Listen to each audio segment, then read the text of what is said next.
হিংসা প্রচলিত একটি শব্দ।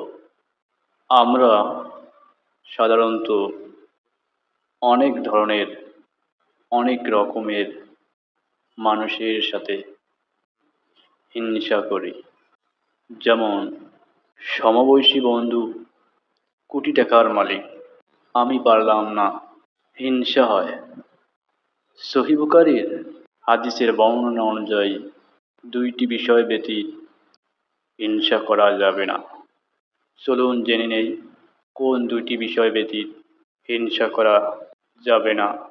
আবু হুরায়রা রাদিয়াল্লাহু থেকে বর্ণিত, তিনি বলেন, রাসূল সাল্লাল্লাহু আলাইহি ওয়াসাল্লাম বলেছেন, দুইটি বিষয় ব্যতীত হিংসা করা যাবে না। এক ব্যক্তি যাকে আল্লাহ কোরআন দান করেছেন, সে দিনরাত তিলাওয়াত করে।